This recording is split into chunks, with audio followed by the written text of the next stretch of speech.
Welcome to HealthHackers episode 19. I'm Gemma Evans. I'm a journalist here in the UK, and this is my series devoted to getting inside the minds of pioneering figures in health and wellness. Today's guest is psychiatrist Dr. Drew Ramsey, who specializes in combining brain science with nutrition. He's the founder of the Brain Food Clinic in New York and the author of 3 books, including the best-selling 50 Shades of Kale and the award-winning Eat Complete, the 21 nutrients that fuel brain power, boost weight loss, and transform your health. Drew is with us for the next half an hour to discuss how we can eat to boost our mood and maybe even beat depression, which is the focus of his latest e-course. More on that e-course later, because Drew is very kindly giving all Health Hackers listeners a discount. So stay with us for that. I'll give you the detail a bit later in the show. Good afternoon, Drew. Thank you for being here. Good afternoon, Gemma. Thanks so much. And thanks everyone for tuning in. It's good to be with you all. So I'm going to jump straight in with this. We often hear how rates of depression and anxiety are increasing. Why is that happening? Well, I would argue part of that is we're paying closer attention, that as we pay more attention to mental health and as we think about our mental and our emotional health more carefully and more, I would say these days, cautiously, we're seeing increased rates of some disorders. But mainly, I think what we're seeing is increased awareness. And think about how social media has just changed the game on how we think about and talk about depression. Here in the States, and I think the same thing's happening in the UK and worldwide. We're just seeing a lot of celebrities, a lot of public figures. Prince Harry is a great example of just moving the conversation forward about mental health. And so how did you personally end up mixing psychiatry with nutrition? Because traditionally, we've always viewed them as separate, haven't we? Yeah, we do. It's strange. We all know that when we don't eat well, we don't feel well. Right. But it's very strange that we don't connect these two fundamental ideas, specifically because we worry about how food affects our health, but somehow we don't include our brain health and our mental health in that. At least we have it traditionally. I got interested in it probably just out of my personal health. When I was in medical school, I was a low-fat vegetarian. I've always really been interested in food and health, and I'm from a farm, and so I grow some food and I've always really enjoyed that. And in my residency back in, this was 2000 when I moved to New York, the data about the omega-3 fats and how those were at least involved in the pathophysiology of depression, that was just starting to evolve. And so I got interested in those fats, and then I got interested in, well, where do they come from? And at that point I didn't eat fish. And I realized, well, if I really want to eat for brain health, I've got to learn to eat seafood. And that really began a whole sort of academic quest to understand more around how food's related to mental health, and then started talking to patients about that. And when you begin to ask patients about their food when you're a physician, it's a really fun and interesting conversation. It changes things in the clinical room. What would you say are the food pillars for a healthy mind and mood? Because you mentioned the omega-3 fats there that you can get from fish. What else? Yeah. So in our clinic and in the e-course, and in really my work with patients, what we hope to do is have people shift how they think about food. We really want to engage individuals as an eater and change the dialogue to a positive dialogue. No more of this fear-faced, cholesterol, fat-fearing, calorie-fearing conversation. We have conversations about joyfulness. And the idea is to increase certain food categories that we know are most tied to mental health. So leafy greens, for example, my book, 50 Shades of Kale, it sounds like a sexy joke. And the goal of that book was to really capitalize on the excitement people were having around certain things and tie that to healthy eating and tie healthy eating to brain health. But the goal is to get people to embrace and think leafy greens. And why is it? Well, kale teaches us rules of brain health and eating for brain health. Namely, kale is nutrient dense, so only 33 calories, more nutrients per calorie. So all the foods we recommend and the food categories we recommend, they focus on nutrient density, just more bang for your buck. We focus on rainbow vegetables, so this is just getting more colors in your diet. And then looking at certainly things like seafood, it's a top category. Some foods that are surprising to folks, like nuts and beans. And then for a lot of people, just helping them focus on the foods that are bad for their mood, and the dietary habits and patterns they're in that are really working against them. You mentioned the fats there, how important it is to have some healthy fats, because we've been told for so long to eat a low fat diet, haven't we? Do those people, any of those people saying that, did they seem happy to you? They didn't.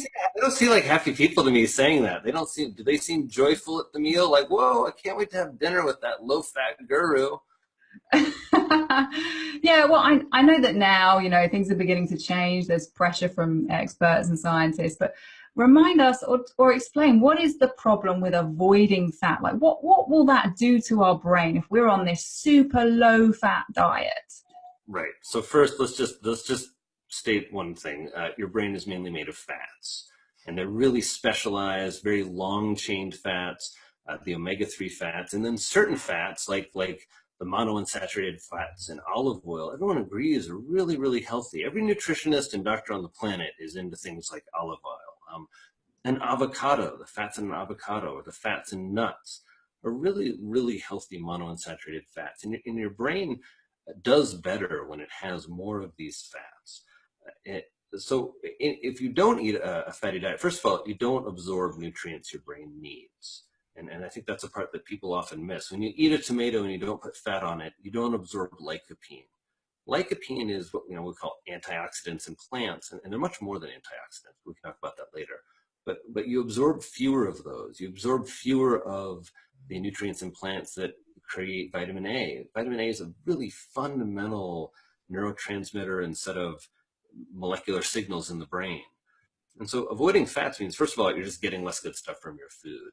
And then the body just you don't function as well without these fats. And we know that brain cells specifically function better and just do a better job and are healthier when they have a higher concentration or more omega-3 fats, long-chain omega-3 fats. Do you think that a low fat diet contributes to depression and anxiety? Well, sure, a low-fat diet by nature is a high carbohydrate diet. And so, yeah, if you want to talk about the traditional dietary pattern that looks like in the data, so this isn't just my opinion, this is if you look at the data, epidemiological data looking at dietary pattern of populations and their incidence of depression. When you stratify a population's diet by looking at lower fat, higher carbohydrate diets that often oddly have a fair amount of processed foods and meats in them, but low fat meats, right? Lots of like skinless, boneless chicken breast. So lots of proteins, lots of carbs, not a lot of fats. That is a modern diet, and those diets have a much higher incidence or risk of depression. When you look at more traditional diets that tend to have more fat, you get a decreased risk of depression in those populations. Talking about like 40 to 50% decreased risk. Wow, massive decrease there. 40 to 50%. I didn't know that. You mentioned the high carbohydrate diet. Let's talk a little bit about sugar, because personally, when I was a teenager, about 14, 15, I had really bad anxiety, and a nutritionist advised me to quit sugar because I think somehow we identified this pattern that whenever I had swings of high and then low blood glucose, I'd get a bit nervous. And actually, my mum ended up taking me to a hypnotherapist, and this is like back in the 90s, and to quit sugar. And I think it worked because I don't believe I've eaten any kind of sweets since about 1998. But anyway, I think quitting simple sugars and eating a better diet all round really help with the anxiety. So how do you advise your patients in general when it comes to sugar? Do you tell them to quit it all, or do you just tell them to kind of taper it off a bit? Well, so I think about what your story is a great story. First of all, you linked, what we think, it sounds strange that your anxiety was linked to your diet, but it isn't, in the sense that your body, anxiety often is about cues and physical cues, and everyone knows that. When we get hungry, are you in like a calm, good, happy state? Like, no, you're anxious. Your brain's like, I need to be fed soon. So all carbohydrates are sugars. And so if you're drinking pineapple juice, that's like having a hard candy. If you're having milk chocolate or white chocolate, versus dark chocolate, those are very different foods or sweets in terms of their carbohydrate content. So I look overall at someone's the quality of their carbohydrates and along with the quality of their fats, and try and address that, and then understand a lot of times with sugars, they're very, some people call them addictive. I'm a psychiatrist. I work with a lot of people who have, you know, addictions to drugs that make sugar look like sugar is not a hard addiction to beat in a certain way. For some people, certainly it is, but I don't like perpetuating that myth that sugar is addictive, because like sugar's not addictive. Sugar's a bad habit. It feels addictive, but you know, talk to somebody who's smoking crack. It's like sugar's a joke. You can get out of a sugar addiction pretty fast. So anyway, but it is a habit forming, very, very exciting, very delicious thing that we love. And so what we try and do is find ways, again, for people to have joyfulness around sugar. Because what happens a lot of times is people, you know, it's their quote unquote cheat food. And so the only time you're enjoying your dessert, you're cheating. Well, I never wanted to be a cheater. I'm not going to raise my kids to be a cheater. I'm not going to advise my patients that they should get pleasure by cheating. That never made sense to me. And so what we try to do is really work to decrease the that signal of real, like that sugar satiation signal, by slowing it down a little bit, by helping people work on their mindfulness in eating. That, you know, you can have a really delicious, awesome experience with a piece of dark chocolate if you sit down and think about it for a little while. You can also gobble down a bar of dark chocolate. And so that's really about taking mindfulness from, you know, being a meaningless wellness term and into an active practice of really centering down with the food. I don't eat a lot of sugar either, and you know, weird things start to taste sweet. Like I don't have sugar in my coffee anymore because cream, it tastes sweet to me because it has natural sweetness to it. Yeah. Although I do remember though in my 20s when I was eating this healthy diet and I was balancing my blood glucose levels as well as I could, I did experience a couple of anxiety relapses. So I sometimes wonder if there was something else I could have been doing with my diet. Do you have any other tips for people who want to eat to beat anxiety? I guess good fats is going to be one, and your good fats is going to be one. You're going to say kale? Panic attack really interests me because I think there's the whole body cue panic attack, and then there's the whole literature about panic attack and how it relates to our psychology and psychodynamics. If you look at like the clinical trials in anxiety and panic, but panic specifically, you know, the medications work and psychotherapy seem to work, but there's not really any literature on diet in panic disorder, which is really weird, very little. But there's a study of psychodynamic psychotherapy really looking at some of the underlying like psychological causes of panic. So I make sure and kind of try to attend to those types of things. In terms of food, like when people have relapses of symptoms, I tell people to really look at the last few weeks and kind of reestablish a set of goals. I also remind people that all mental health disorders are what we call kind of relapsing and remitting. And so if somebody goes from having panic attacks every week to having one panic attack a year or one panic attack every 2 or 3 years, like I'm not going to stop the victory lap dance, because while panic attacks are horrible, that's an individual who really is functioning and has a disorder that they're managing. It's kind of like, I don't know, it's like if you're susceptible to colds, helping you go from. Is it kind of like it never really is going to go, you just manage it and you just get good at managing it? You know, that's a really good question, and that's a really personal question. So I could help you answer that, and people can help themselves answer that. But there are people listening. There are folks who have been probably talking to a therapist once a week for their whole lives, and it really keeps them well. And for other individuals, they don't need that kind of treatment. They could, you know, take Zoloft 50 milligrams sertraline and feel fine. And so I really encourage everybody to not generalize when it comes to our mental health, and to think in a very personal way. And so, and also where your personal goals are. For some individuals, having a panic attack every 5 years is a real victory. For other individuals, it causes them to carry medication in their purse everywhere and to feel at any moment it can happen. And so, yeah. So when you're out socially and you meet and you're at like a dinner party or something, I bet a lot of people, when they know what you do, will confide in you and say, will tell you about their dreams, their anxiety, their depression. In those moments, do you immediately think, I bet it's something to do with their diet. Like, do you automatically think, okay, we need to look at this? No. I mean, I'm a classically trained psychiatrist, and so first of all, I love those moments. When I became a psychiatrist, I was I'm from very rural America, where mental health and psychiatry is like those people are strange, and so I was kind of nervous at parties at first. And then I trained in New York, and then you go to a party, and it's like, oh, you're a psychiatrist, and then and then you start getting all these really like meaningful moments. You'll be at some random party in a hallway, and someone kind of looks to the left, looks to the right, and they share something with you really personal and ask you really personal questions about their own life. And so it's really been wonderful. I always think about diet in terms of people, because that's just what I'm interested in. But when I meet an individual who's having mental health symptoms, first thing I think of is safety and where I meet them. So where are they in the trajectory? Are they, because I meet a lot of people who are on the edge of something. When I am with people and safety is not an issue, I really think primarily around what are the symptoms they're having. And in psychiatry in America, and in the UK, we have this what's called biopsychosocial model. And I think about the biology of it in terms of their family history, whatever I can understand of their genetics. Certainly food comes into that. So if I hear a story of someone and they're an okay eater versus I hear somebody, and I met an individual once who only ate eggs and drank apple juice, and he had a psychosis caused by B vitamin deficiencies. I mean, so that's Wow. so that's an individual where and so it's kind of that first initial of assessing someone of, okay, is it reasonable to be concerned about that? If I meet a vegan who's about to get pregnant, like diet becomes, my number one bullet point with that individual, to make sure that they're taking the supplements that must be taken to protect the baby and the mom.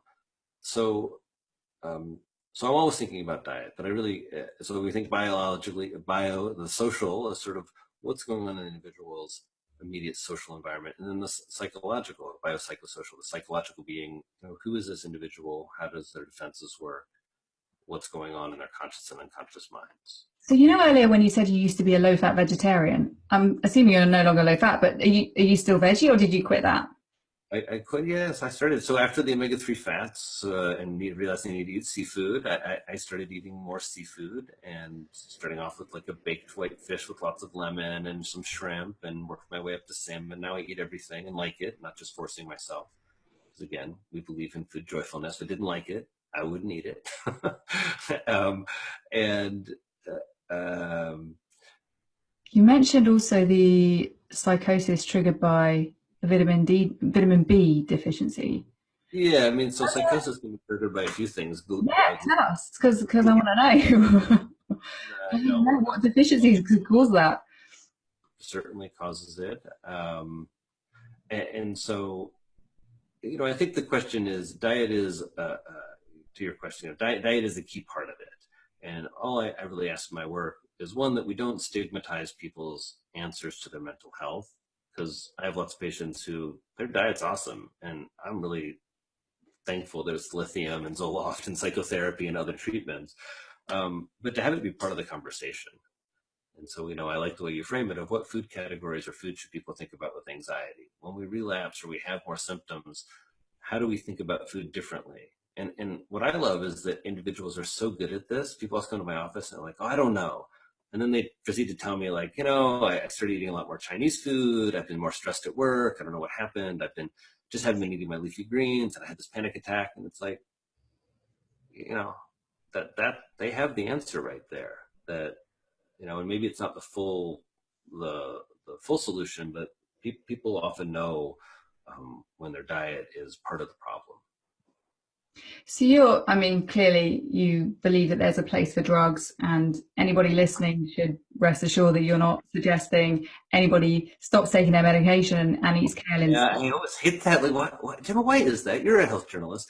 I'm really curious. Is that I love bringing zucchini into the conversation, but somehow people think that means I'm talking about Zoloft, and that to talk to meaning that somehow it's a comment on like whether meds work, whether you should take meds. Where all in my work I'm trying to suggest is that just like we talk about cardiology and diet, we talk about gut health and diet. The other fields of medicine, we at least talk about it. In mental health, we got to talk about it because it's part of the puzzle. And but I'm curious for you as journalists, that then leads to a conversation of like whether meds work and whether you can replace meds with food, and just feels very stigmatizing to me. Yeah, I mean, I think, I mean, your e-course is called Eat to Beat Depression, right? So Mm-hmm. automatically that's going to raise a question of, wow, can we eat to eradicate depression? But I think, Mm-hmm. from talking to you, I'm getting a much better sense that it's about eating to support mental health, support brain function, which Yeah. then is going to contribute to potentially a better outcome with your dealing of depression, whether that's caused by genetics or a traumatic event in your life or something It's else. a good point. It is a course meant that induces that sort of idea, or the title does. And so I want to explain that because it's a good point. I think we can beat depression. And I think we do a crappy job beating depression. And I think millions of people are suffering with undertreated or untreated depression. And so I think part of that is I want to inspire people that you can. Um, I see people beat depression all the time with exercise, with food. Number one antidepressant I see is human love. Like nothing gets people less depressed than a partner. I see people beat depression with getting a pet. I see people beat depression by taking all kinds of different medicines, from antidepressants to anti-anxieties to, and I see people beat depression by doing really deep and good psychotherapy work to change how they behave and how they understand themselves. And so I just uh, also, see that we don't talk about food. Nobody ever asks about it, and it matters when it comes to mental health. So So for you, the food and the diet is another tool in the toolbox. for sure, and it's a fun tool. I'm of the opinion also that it helps the mental health treatment because it's, so often we focus on pathology. Right? You come in and it's not about like, let's record your triumphs. Let's talk about how you're doing great. So, we talk about your symptoms, and I'm there to fix your symptoms. So it's nice to have the food be a part of the conversation for a number of reasons. One, it's more fun, I think. I mean, I just like hearing about what people are cooking and how they're taking care of themselves, or how they're struggling with that and coming up with some fun, sometimes I don't have an answer to why someone's struggling, but I often have a good recipe. And the other is that it empowers people to do something for themselves.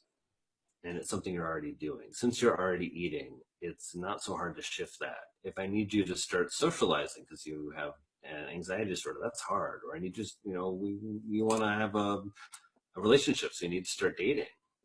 And it's not something you're doing now. That's a big ask. You need to start taking medications. That's not something you actively, you're not, patients don't see that as doing that sort of for themselves in a certain way, right? It's not something that they do, it's something they take.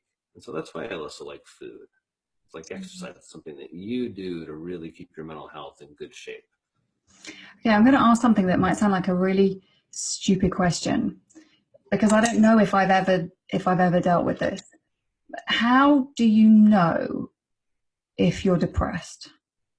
Well, that's a really good question. I mean, again, I think it's a really individual response, and I think it varies between men and women. I work with a lot of men, and so we talk about depression being something that's sad and tearful and sensitive and feeling suicidal, those kind of things. Like some men, that's not what it looks like. It looks like, I was talking to a man today, and I saw, I think you're a little depressed. He's like, I'm not depressed. And then he said, I think I really am. Yeah, but it doesn't feel to him like sad. It feels to him like he gets disorganized and isolated, and he stops reaching out, he stops having fun, he kind of forgets why life's worth living. Mm. And so I look at function. I encourage people to look at function in terms of, if you look at all diagnostic criteria in mental health, we look at work and love, occupational and social functioning. Are you engaged in meaningful work? You don't have to love every minute of your job, but something that you feel attached to or satisfied with. And that's really variable for people in terms of what that is.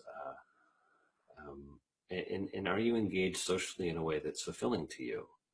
I kind of push that a little bit. If I really want to see individuals engaged in, I talk about the highest part of your license, and I think the highest part of our license as humans is creating love and creating community and loving communities. And so I really do pay attention to whether people are engaged in that. Not that everyone needs to be volunteering every minute, but that you have an orientation or a sense about that in your personal life, and then hopefully for individuals in a slightly more than just individual life in a more of a community style. So that. So if you felt like you might be a bit depressed and you're listening to this podcast and it's the first time that you've ever thought of combining the idea of mental health with nutrition, and would you be looking to introduce the kind of food groups that you mentioned, or do you have to be a bit more specific between who has anxiety to depression, or is the advice going to be the same? Whole foods, keep blood sugar level balanced, leafy greens, oily fish. Well, yeah, I think that basic advice you're probably going to get from all of us these days. If you look at kind of the general dietary advice, like everybody is going to be suggesting leafy greens for most people, most Americans, and most folks in the UK. Fewer processed foods, fewer fried foods, fewer simple carbs, more seafood, more plants. I think that where the specificity comes in is in somebody's sort of dietary pattern, and then some of the psychology of their eating in terms of what foods they like, what foods they. Oh, hi, sweetheart. That was a little boy who liked to eat a little bit of daddy. Sorry. Oh, you've had a visitor. Um, So wondering who's Daddy talking to? That funny voice coming out. sorry, Jim. I wasn't talking to you. Gotta look yourself away. Little visitor stuck up. The specificity, I think, for people, for example, with anxiety or panic disorder, begins to look at it when and where they eat to understand a little bit more of their individuality in terms of, do they need a more specialized plan of, if it's an executive who's traveling a lot, that individual needs a little bit more assistance, I think, with their diet and planning it out than somebody who, has something really stable going on nutritionally. Do you think all mental health issues, whether it's OCD, ADHD, do you think they could all be helped by a better nourished brain? Yeah, and I don't think that should be a controversial issue. I mean, I think we can all agree that mental health depends on brain health, and brain health depends on nutrition. And so, I mean, it just sounds really logical. that part shouldn't be controversial. I think what happens is it becomes this like polarized debate between like wellness and psychiatry is what I've seen. And I really love the wellness world and I love psychiatry. So I try to have my foot really firmly in both worlds. I feel great after yoga class. I love acupuncture. I get massages. I love exercise. I think that's wonderful that people are paying attention to the wellness, but it's strange to me that somehow like that's become a controversial statement that mental health conditions can be helped by nourishing foods. And I think it's because we become polarized, where people then say, well, if you have a mental health condition, it must be because you're not eating right. And I mean, that would be the extreme that you're trying to avoid, really, because I like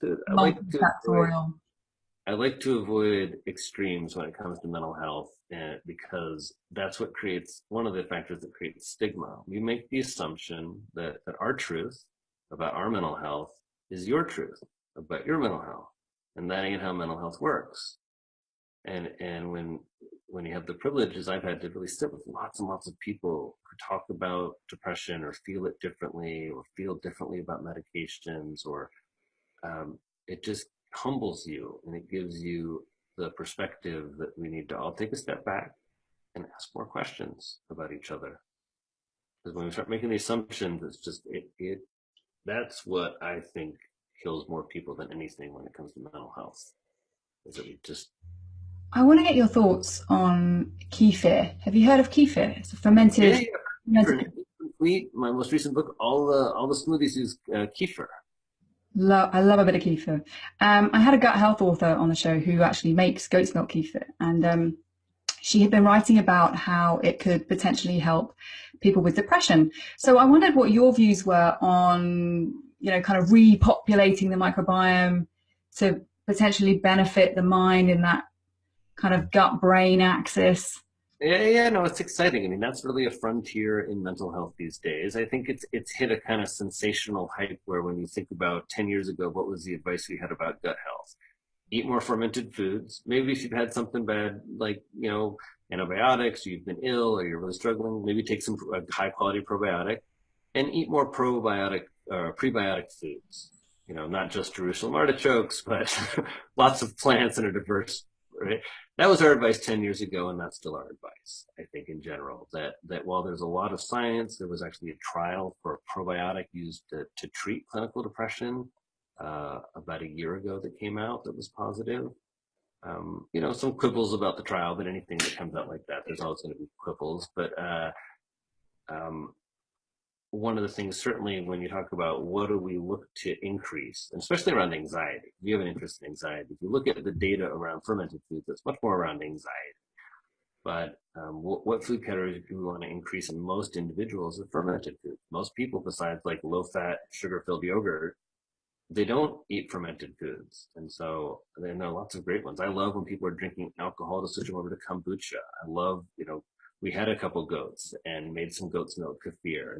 And sauerkraut, and I'm trying to think of the other fermented foods for I'm people. going to make sauerkraut with my daughter later today because everybody listening should make some sauerkraut.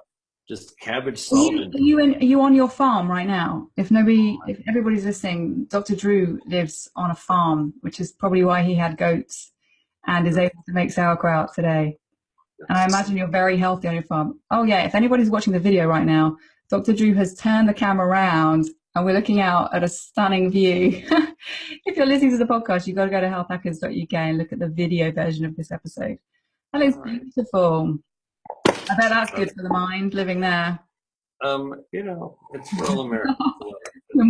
Oh, it's okay. I want to quickly ask you about nootropics or cognitive enhancers, supplements.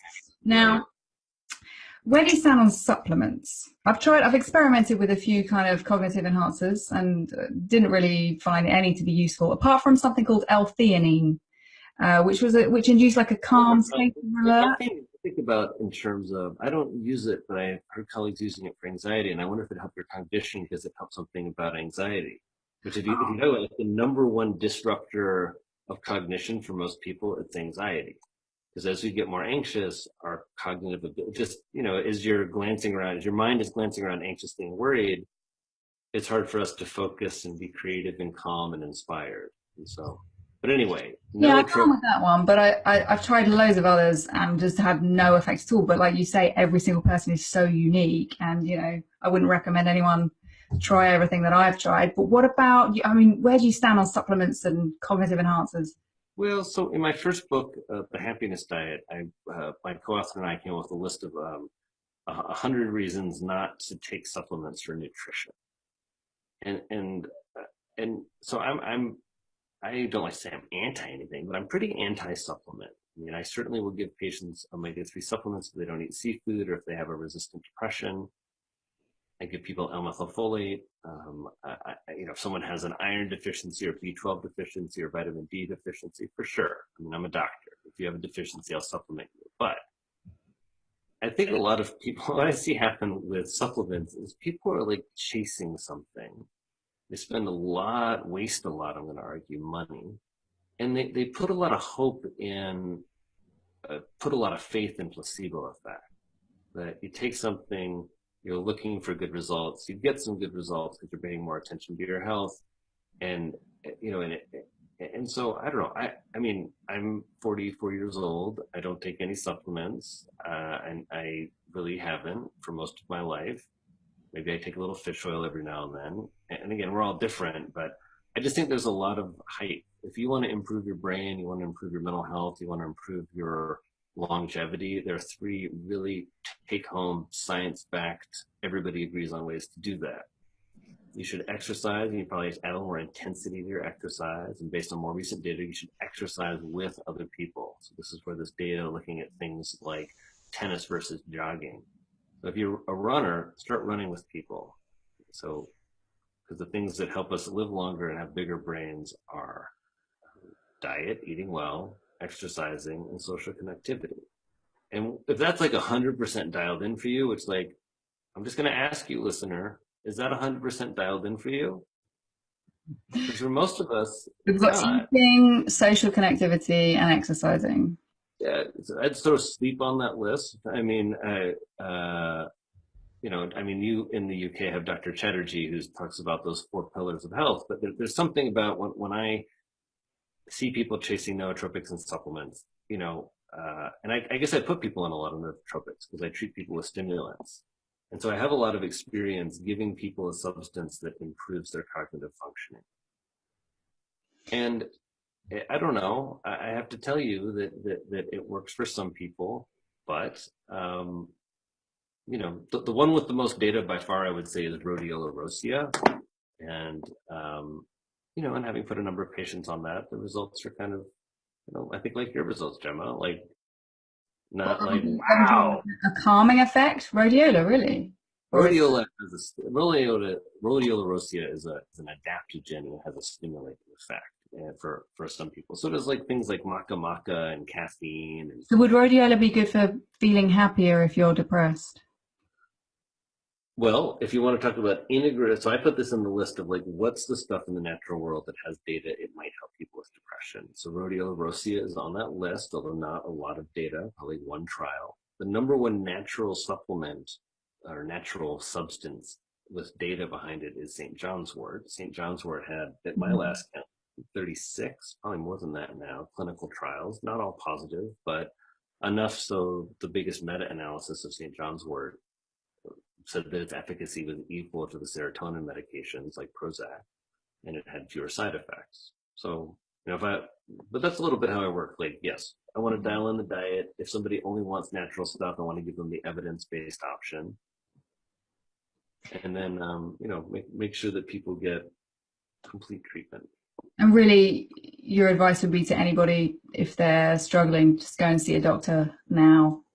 The first part, what I found, I mean, I don't know how your experience with this, but what I found is so interesting is people have, it's not interesting, it's sad, really. People take so long to get help. We all do. And I think I have such a strange notion of how mental health works. I mean, I've been in mental health treatment since I was in medical school. And the reasoning is it just makes me better. I mean, if my career has really done much better, my marriage is better, I'm a better dad because I have a place.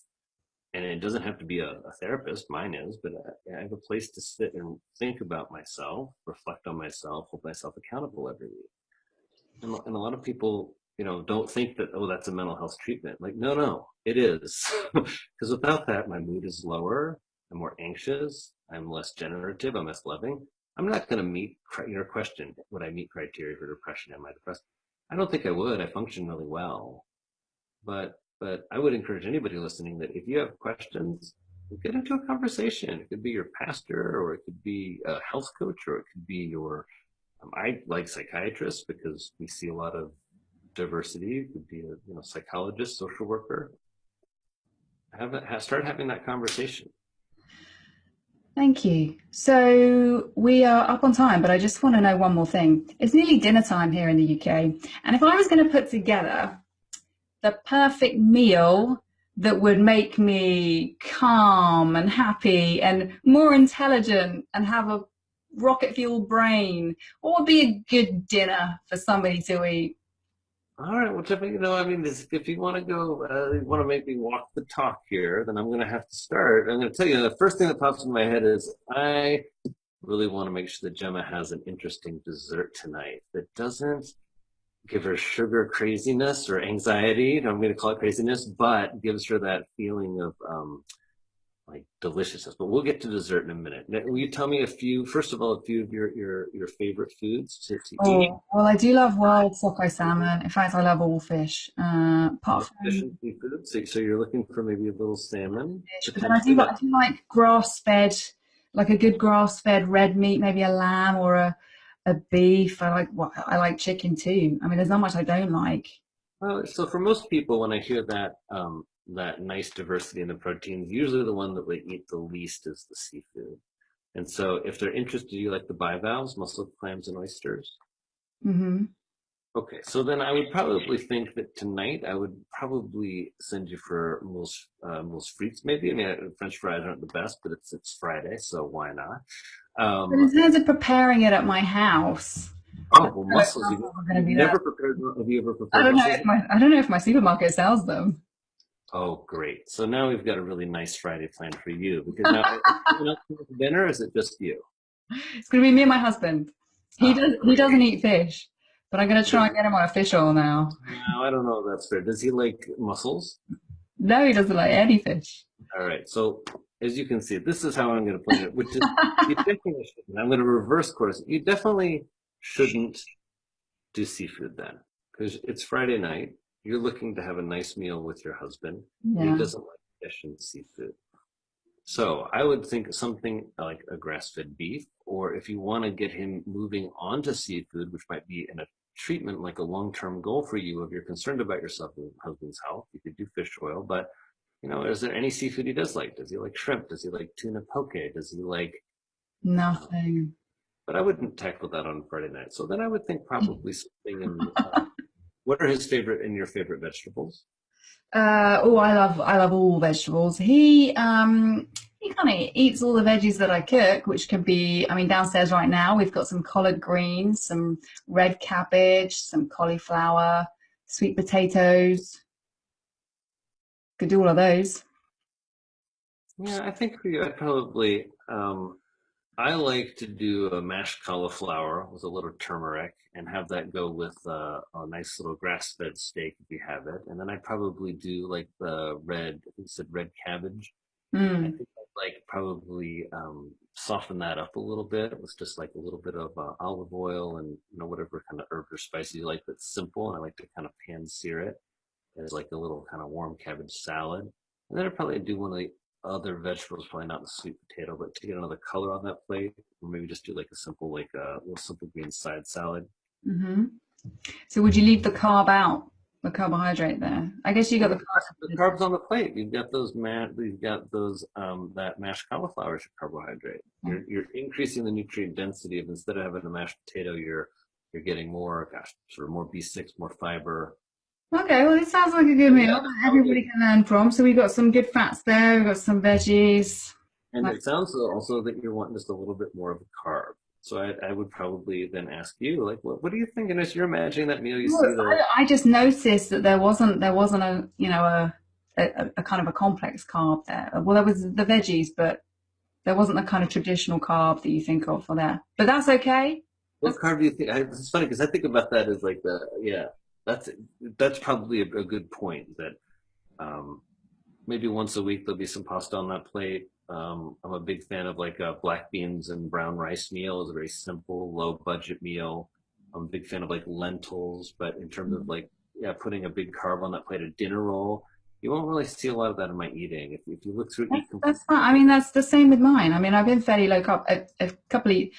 I spent 4 years in nutritional ketosis at one point, you know, in my... That's impressive. But I keep thinking, should I do nutritional ketosis? I've been wondering whether I should or not. What do you think? Let's not talk about it now, but it depends what your reasons are. Next time. I'm going to send you my article on HealthHackers.uk where I talked all about my 3 or 4 year experience in nutritional ketosis and why I bothered. And I really stuck to it. Like, I blood tested every day. I wasn't just like, oh yeah, I'm in ketosis. No, I really was. Okay, Drew, it has been so fascinating to talk to you. We are over time, but before we go, I just want to let everybody know that you have kindly offered a 15% discount to all Health Hackers listeners who want to sign up for your Eat to Beat Depression e-course. Listeners, you've got to check out the show notes to this episode on healthhackers.uk, and then you follow a link. It'll all make sense when you get there. Or follow me on Twitter at Gemma Evans, and I'll tweet the link too. Drew, where can people find you on social media?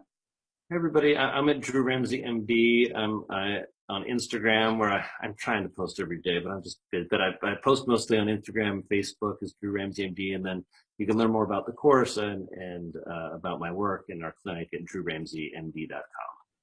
Brilliant. Thank you, Drew. Thank you, everybody. Thanks so much for listening. I hope this helps you add more lentils, clams, mussels, salmon, leafy greens, almonds, walnuts, cabbage, and other fun stuff like that to your diet to feed your brain. And Gemma, thanks so much for all the work you do spreading out a healthful, evidence-based message. Thank you. Well, if you are listening on iTunes, I would love it if you left me a review and subscribe to Health Hackers, provided you enjoyed the podcast. Until next time, everybody, bye-bye.